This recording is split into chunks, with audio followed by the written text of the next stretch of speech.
Bien, estamos revisando Gálatas 3. No recuerdo exactamente qué versículo nos quedamos, pero tendría que ser 17 y 18. Sí. Y entramos al tema de la ley, en donde el apóstol Pablo nos explica un poco más claramente qué es la ley. Y obviamente cuando decimos la ley, estamos simplificando. No es cualquier ley, no es toda la ley, no es solo la ley humana, es la ley de Moisés. Pero para no estar repitiendo constantemente la ley de Moisés, la ley de Moisés, la ley de Moisés, entonces simplemente decimos la ley. Cuando el apóstol Pablo entonces se refiere a la ley o habla de la ley, se refiere a la ley de Moisés. Recordemos que incluso en ese tiempo pues estaba el Imperio Romano. No se refiere obviamente a la ley del Imperio Romano, sino se refiere a la ley de Moisés, siempre, constantemente. Y ese es el tema. No sé si investigaron algo sobre la ley, ¿no? Solo un comentario. Según entiendo, la ley es específicamente para el pueblo de Israel, la que le dio Moisés. Pero ¿a qué se refiere con el pueblo del Señor, el pueblo de Israel, el pueblo, la iglesia o No, el pueblo de Israel. el pueblo de Israel? La ley de Moisés. Es una manera de protegerlo de los otros pueblos. ¿Y con respecto a qué? ¿Con respecto al pecado? A las costumbres y creencias que tenían los otros pueblos.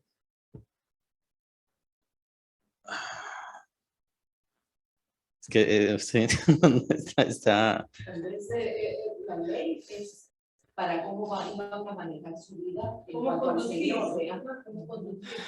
Y sí es cierto que hay mucho específico con respecto a esas naciones. El Señor habla mucho con respecto a esas naciones. Hay partes en Levítico en donde el Señor habla muy especialmente, estas cosas hicieron estas naciones, las cuales yo voy a echar delante de ti. Ahora, recordemos que al final pues, es una ley que no sirvió solamente para ese momento o con respecto a estas naciones, sino que continuó. De hecho, tiene todavía su función, pero por eso tenemos que entenderla, comprender bien, comprender cuál es su sentido, cuál es su propósito. Por eso es que tenemos que estudiarlo ahora. Digámoslo así, nos sirve a nosotros, tiene su función. Yo siento que mucho de la, disculpa que comente, Ajá. Sí, sí, hay. Yo siento que mucha de la ley que se maneja en este tiempo tiene base en la escritura. Sí, definitivamente podemos pensar que lo que hizo el Señor con Abraham y tomando a toda su descendencia es básicamente el principio de la civilización. Genuinamente ese es el principio de la civilización. Antes de eso, pues lo que existía era la situación religiosa que vino desde el tiempo de la Torre de Babel, desde ahí, y formalmente el paganismo se empezó a extender a partir de todo eso. Formó el sistema egipcio, por ejemplo, diría yo que en los tiempos de Abraham ese fue el mayor sistema al cual pudo llegar el hombre, no digamos en los tiempos de José, pero en donde vemos un sistema de, empezando por el monoteísmo, ¿no? O sea, la creencia en un Dios, el inicio de todo eso fue Abraham, ¿verdad? Pero no solamente eso, sino al tomar a su tribu, a sus descendientes de Leví específicamente, tomó a Leví y a toda su descendencia precisamente para que enseñaran su palabra, para que publicaran su palabra. Entonces, ese es el principio de el estudio, de la comprensión, de la búsqueda de Dios a través del conocimiento. Y ellos tenían la obligación, por cierto, de enseñarles la ley. Entonces, obviamente el mundo secular nunca lo va a reconocer, al igual que la iglesia. Digámoslo así, las escuelas de dónde vinieron. En primer lugar, la idea vinieron de la sinagoga, sí, pero en realidad quienes empezaron a dedicar a todo lo del estudio y la enseñanza, en realidad fue la iglesia. La iglesia fue la que empezó. En las iglesias de aquel entonces, pues lo que se hacía y lo que se acostumbraba no era solamente ir a adorar, sino que empezaron a desarrollarse ya sistemas en donde los niños los llevaban los papás para que fueran educados ahí, más específicamente con respecto a las cosas del Señor. Poco a poco fue dándose el introducir la aritmética, la geografía, ciencias naturales y cosas así, y de hecho de ahí es de donde vemos que surgen las escuelas. Cuando vino la religión católica o cuando se desarrolló la religión católica, pues entonces viene el tiempo del oscurantismo. Ellos lo que hicieron fue cerrar todo esto, dogmatizarlo todo. Esto es lo que dice la iglesia, esto es lo que usted tiene que pensar. Si usted piensa, esto es malo, y obviamente eso no es de Dios, ¿verdad? Ahí es donde se desviaron. Pero todo viene a base y a consecuencia de lo que Dios hace y el mandato que Dios le da precisamente a su pueblo, el conocimiento. El que fomenta el conocimiento, el que quiere que conozcan, el que quiere que entiendan es Dios. Constantemente siempre es Él. El hombre es el que siempre ha tratado de reprimir y de arruinar, o usted tiene que entender esto y simplemente es esto lo único que puede entender. Eso es lo malo. Ahora, bueno, nos estamos saliendo y ya estamos agarrando mucho panorama con respecto a esto. El punto es con respecto a la ley. Ahora, es cierto que en aquel entonces existían estas tribus y creo que la ventaja con respecto a estas tribus es que no eran unas tribus sencillas, no eran unas tribus simples, sino eran unas tribus bastante perversas. Eran unas tribus muy desarrolladas y que por lo tanto se habían denigrado bastante. Es decir, ahí existía homosexualismo, existía lesbianismo, sobre todas las cosas existía esta especie de paganismo o de prostitución, en donde en servicio a dioses de la fertilidad y a cosas así, entonces existían, por así decirlo, prostitutas santas. Y de hecho, es muy importante para Dios que esto fuera destruido y esa era la intención de Dios, destruir todo esto, acabar con todo esto precisamente para que no infectara como lo hizo, para que no infectara al pueblo de Israel. Precisamente eso fue lo que pasó. Y de hecho, en el mismo templo de Salomón llegaron a haber prostitución pagana, ¿no? En ese sentido. Entonces, lo que vemos en las naciones cananeas, precisamente por quienes tal vez más específicamente Dios da la ley, pues sí vemos un tipo de nación tipo Sodoma y Gomorra, vemos un tipo de nación tipo el Imperio Romano y vemos un tipo de nación como el que estamos viendo ahora, completamente arruinado, baja moral, baja estima, llena de violencia, muertos por aquí, muertos por allá, básicamente es lo mismo. Entonces el Señor no da la ley con respecto a un pueblo sencillo o un pueblo simplemente enemigo, sino un pueblo decadente. Y esa es la razón también por la cual el Señor les manda, no quiero que se estén uniendo desde el tiempo de Abraham. ¿Se acuerdan que Abraham no quiso que tuviera una esposa de ahí, Isaac, sino que la mandó a traer de sus parientes, ¿verdad? Entonces, de los descendientes de su hermano. Entonces, desde ahí empezamos a ver esa separación precisamente que más adelante ya empieza a ser más fuerte. Ahora, esta separación se volvió tan religiosa y tan dura, ¿no? Que incluso vemos a los judíos de este tiempo, de hoy, de nuestros días, que toman a los gentiles, o sea, todos nosotros como que parásitos, ¿no? Como que los vamos a contaminar. Muchos de ellos son tan ortodoxos que no nos tocan, pues no saludan a la gente. Precisamente por eso, por malinterpretar las cuestiones de la ley. El Señor en aquel entonces, con respecto a esas leyes, sí les estaba hablando, no quiero que se junten con estas naciones, miren lo que hacen, miren todas estas cosas malvadas, yo no quiero que ustedes hagan estas cosas. Y sus mujeres los van a encaminar, que ese es un tema bien importante. El hecho que las mujeres en aquel entonces encaminaban, o tal vez de siempre, por eso es lo delicado, ¿no? No se puede estar con cualquier mujer porque es más fácil para la mujer hacer caer al hombre que el hombre hacer caer a la mujer, diría yo. Como pasó con Salomón, como pasó con Sansón, como pasó con varios, incluso en cierta forma con David. Y, solo que él no cayó directamente en el paganismo, obviamente. Entonces, pues la ley tiene su sentido, la ley tenía su propósito. Y lo bueno del apóstol Pablo es que el apóstol Pablo nos empieza a explicar, para no darle tantas vueltas a todo esto, el apóstol Pablo nos empieza a explicar y esa es la razón por la cual estamos en este momento. Buenas tardes, Marisol, qué bueno que se conectó. Estamos ahorita en Gálatas 3, pero les voy a dar otro pasaje y quiero que lo leamos. Primera Timoteo 1.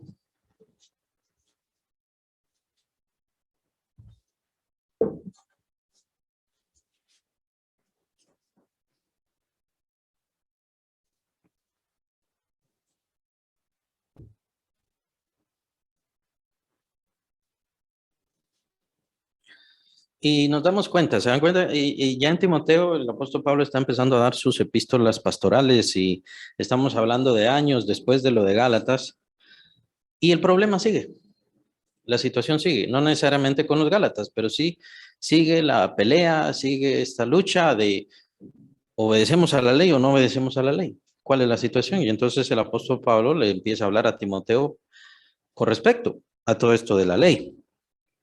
Primera de Timoteo 1. Voy a dejar el 5 para después, pero sigamos el 6. Primera de Timoteo 1:6 dice, de las cuales cosas desviándose algunos se apartaron a vana palabrería, queriendo ser doctores de la ley, sin entender ni lo que hablan, ni lo que afirman. Nos damos cuenta que empieza a hablar otra vez de la ley. Versículo 8. Pero sabemos que la ley es buena si se usa legítimamente. Le está hablando Timoteo en su carta pastoral. Es buena si se usa legítimamente, conociendo esto, que la ley no fue dada para el justo, sino para los transgresores y desobedientes, para los impíos y pecadores, para los irreverentes y profanos, para los patricidas y matricidas, para los homicidas, para los fornicarios, para los sodomitas, para los secuestradores, para los mentirosos y perjuros, y para cuantos se opongan a la sana doctrina, según el glorioso evangelio de Dios bendito que a mí me ha sido encomendado. Entonces, ¿de qué está hablando aquí? Y les dije, dejemos para después el versículo 5. ¿Qué es lo que dice el versículo 5? Pues el propósito de este mandamiento es el amor, nacido de corazón limpio y de buena conciencia y de fe no fingida. Nos habla de un mandamiento y empieza a hablar con respecto a la ley. Claro, él le habla a su hijo Timoteo, su hijo espiritual Timoteo, le habla con respecto a que no se deje llevar con respecto a obligaciones, mandamientos y ese tipo de cosas. El verdadero mandamiento, si le podemos llamar así, tiene que venir del amor nacido de un corazón limpio y de buena conciencia. Y tiene que provocar o tiene que venir de fe no fingida. Ese es el propósito. Y ese es el propósito de la ley.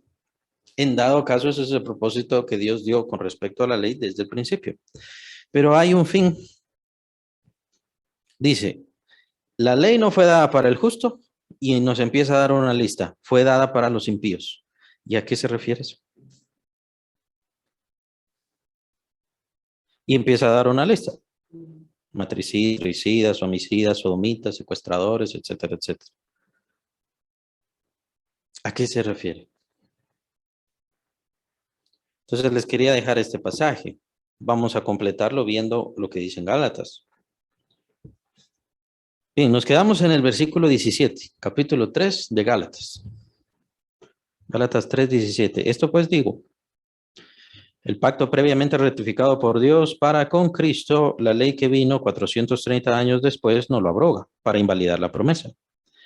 Porque si la herencia es por la ley, ya no es por la promesa, pero Dios la concedió a Abraham mediante la promesa. Entonces, ¿para qué sirve la ley? Esta es la pregunta importante y es lo que nos estamos preguntando en Timoteo, lo que el apóstol le escribe a Timoteo. Fue añadida, dice, a causa de las transgresiones, hasta que viniese la simiente a quien fue hecha la promesa y fue ordenada por medio de los ángeles en mano de un mediador. Entonces, ¿a qué se refiere? Fue añadida a causa de las transgresiones. Y vemos lo que dice en Timoteo cuando nos empieza a dar la lista. Es que la ley no fue dada para el justo, sino que fue dada para los pecadores. Es la forma más sencilla como lo podemos entender. Entonces,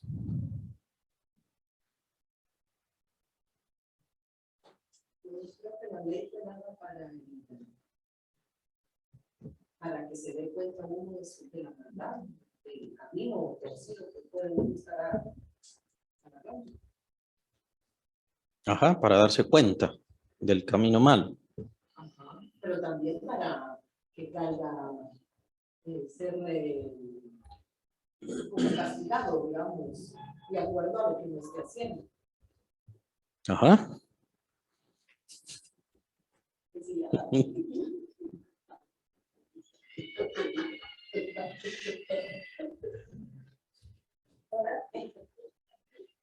Ahora, lo que venimos diciendo es, y lo que viene diciendo el apóstol Pablo es que uno no puede ser justificado por las obras de la ley. Pero la ley fue dada para los transgresores, entonces.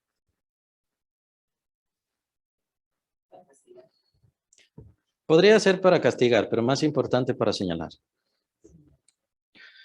Lo más importante que hace la ley es señalarnos cuál es nuestra maldad. Y eso es lo importante con respecto a la ley. Y diría yo, nos sigue todavía llamando a la conciencia y llama a la conciencia todavía al pueblo de Dios. Es decir, fornicación sigue siendo fornicación, mentira sigue siendo mentira, siguen siendo todas estas cosas. ¿En dónde vemos todo eso? Lo vemos a través de la ley. Es ahí donde nos damos cuenta cuál es el sentido. Entonces, la ley sigue siendo este reflejo que Dios le da al hombre, señalándolo como pecador. Y esa es una de sus principales funciones. Lo que vamos a ver en la ley es a Dios señalando al hombre como pecador. Y si señala al hombre como pecador, entonces lo señala como culpable. Culpable y por lo tanto merece castigo. Esos son los principios de la ley. Esos son los principios de la ley. ¿Cuáles son los efectos de la ley en aquel entonces? Fíjense que cuando los israelitas seguían y obedecían la palabra de Dios, el Señor les prosperaba, el Señor les ayudaba. Cuando ellos se alejaban de la palabra de Dios, entonces venía el decaimiento.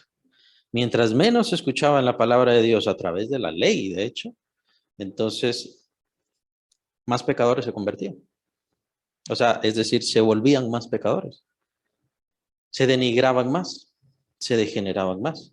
Hasta que vemos el punto cuando llega con Josías, en donde la ley, es decir, la palabra de Dios, estaba herrumbrada, perdón, la palabra se me va, estaba escondida, estaba desechada prácticamente. Vemos en el caso de Josías en donde se encuentra la ley y es entonces cuando le leen la palabra de Dios, cuando le leen la ley, Josías entonces se enternece su corazón porque esa es la palabra que usa Dios. Tu corazón se enterneció ante mi palabra, por eso no van a venir estas cosas. Pero él se enterneció su corazón, ¿por qué? Por escuchar la palabra de Dios, saber que habían pecado. Y entonces lo que hizo Josías fue sentirse muy mal. Señor, hemos pecado, todos estos males, todo esto que está aquí escrito tiene que venir contra nosotros.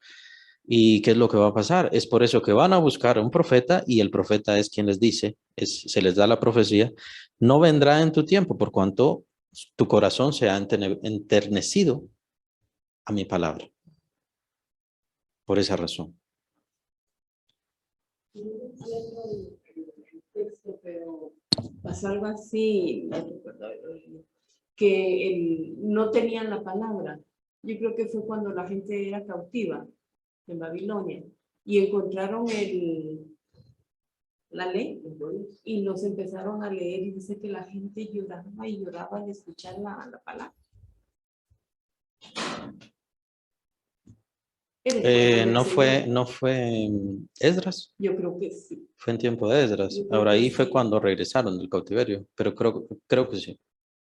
De hecho, en el tiempo de Esdras se puso a leer todo un día la palabra del Señor. Ellos, sí, él se incluyó como pecador igual que el pueblo. Exacto. Impresionante. Exacto. Cómo la palabra tiene el poder de tocar de esa manera el corazón de uno, ¿verdad? Exacto. Entonces, la palabra o la ley en ese caso, porque recordemos que en ese momento solamente existía la ley y en ese momento solo a eso le podíamos llamar palabra de Dios porque todo lo demás obviamente vino a través de Cristo Jesús, lo que nosotros llamamos el Nuevo Testamento. Y ya solamente tenían también a los profetas, que los profetas ¿de qué hablaron? Los profetas hablaron de la ley. Como ustedes no siguen la ley que les fue dado, y obviamente hablaban del amor de Dios también, como no siguen estas cosas, pues entonces por eso es que van a venir estas cosas. Eso es básicamente el mensaje de los profetas. Entonces, bueno, tenemos también el ejemplo del Salmo 119, obviamente no lo vamos a leer porque es el Salmo mucho más grande, pero ¿de qué habla? Nos habla de la palabra de Dios. ¿Y a qué se refiere con la palabra de Dios? Pues precisamente habla de la ley. Y como comento, en aquel entonces es eso lo que tenía, la ley. La palabra de Dios era la ley en aquel entonces. Y ustedes pueden ver todas las características que vemos en el Salmo 119. Lo que encontramos es que la palabra de Dios, en ese caso es la ley, termina siendo un espejo que siempre le revela al hombre y siempre lo acusa al hombre. En este acusar al hombre no quiere decir que el hombre va a ser correcto o perfecto. Es a eso a lo que se refiere el apóstol Pablo cuando dice, ningún hombre puede ser justificado por las obras de la ley. Ningún hombre puede ser justificado por las obras de la ley. Entonces, ¿para qué servía este llamado que hacía la palabra de Dios? ¿Para qué sirve este llamado que hace la palabra de Dios? Para descubrir nuestras conciencias, para reflejarnos lo que somos, incluso lo malo que somos, lo pésimo que somos. Y ese llamado a la conciencia es muy importante. Por eso es que no es de desecharlo. Bueno, como ya estamos en el nuevo pacto, despreciamos completamente la ley. Es importante conocer la ley.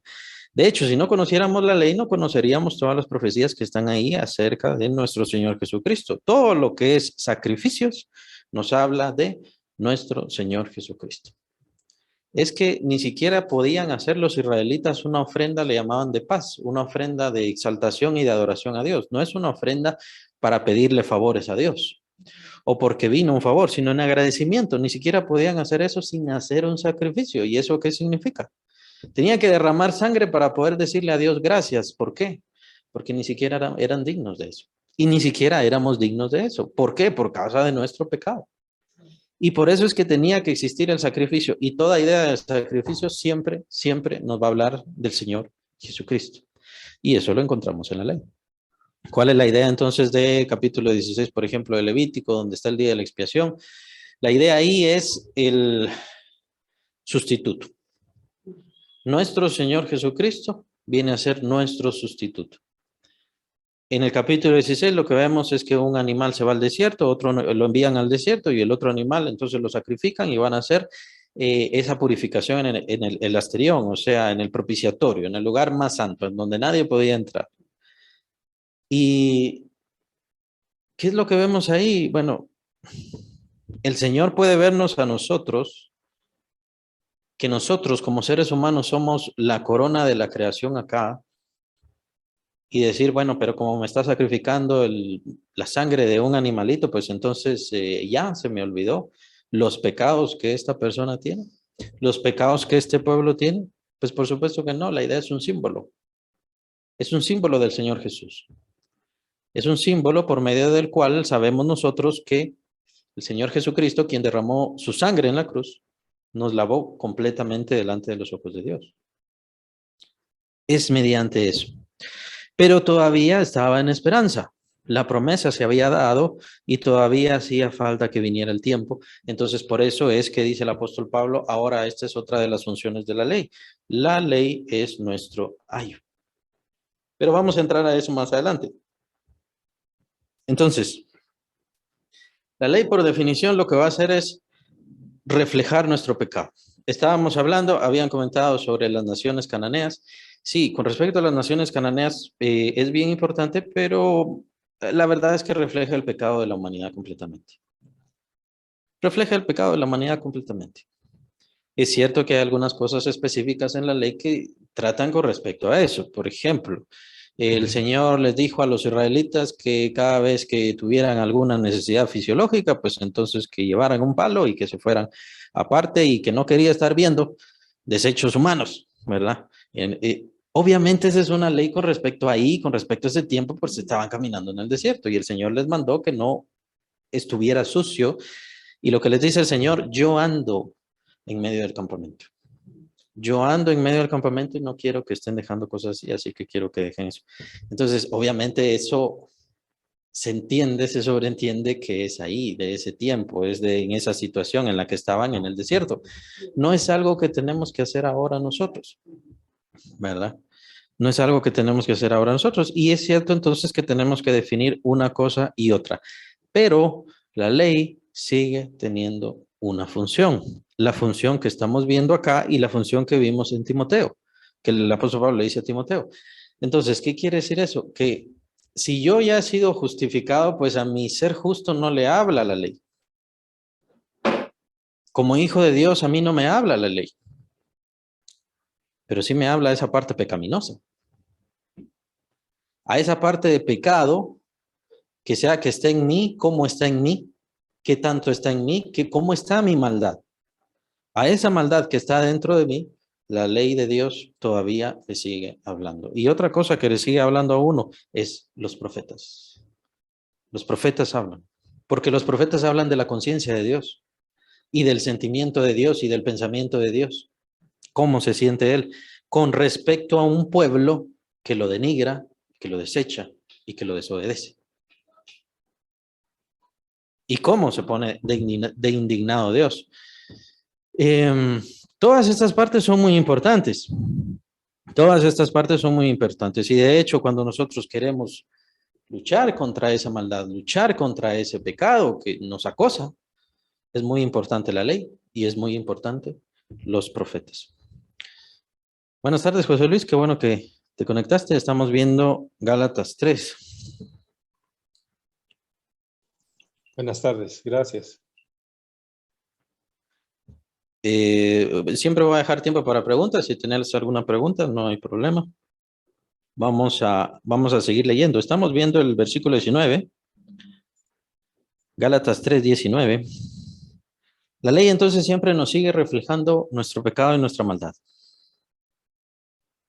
Esta fue añadida a causa de las transgresiones. Las transgresiones en aquel entonces, pues ya hemos estado comentando, las de los pueblos cananeos que estaban ahí. El Señor habla específicamente sobre los pueblos cananeos, pero también sobre el pueblo de Israel. La idea era que se convirtieran, como el mismo Señor dice, mi especial tesoro. Yo soy santo, por lo tanto, vosotros seréis santos. Sed santos como yo soy santo. Ustedes son mi pueblo especial, ustedes son mi especial tesoro, yo los tomé. Y entonces por eso tenía que darles una ley para que obedecieran y para que fuesen dignos de la bendición de Dios. No eran dignos de la bendición de Dios, pero para que llegaran a ser dignos de la bendición de Dios, o mejor dicho, para que mantuvieran la bendición de Dios, porque el Señor les dice, aquí van a estar en esta buena tierra que yo les he dado, se las he dado para siempre, pero sí obedecen mis mandamientos. Tienen que obedecer mi palabra. Ese es el punto. Tienen que obedecer mi palabra, tienen que andar como yo les mando. No pueden andar a la deriva, no pueden hacer lo que todos digan. Eso es lo importante. La idea de Dios no era que el ser humano, o mejor dicho, el Israel de aquel entonces, del Israel de David y todo ese Israel, se alejara del mundo, se alejara de los pueblos, sino que llegara a gobernar a los pueblos o a reflejar la gloria de Dios sobre los pueblos. Y eso lo vemos precisamente en el rey David, más importantemente. En Salomón, no tanto, lastimoso. Pues recordemos qué pasó con Salomón, se volvió pagano. ¿Pero por qué se volvió Salomón pagano? Dejó la palabra de Dios. Ese es el fin. Dejó la palabra de Dios. ¿Y cómo dejó la palabra de Dios? Dejó de obedecer la palabra de Dios.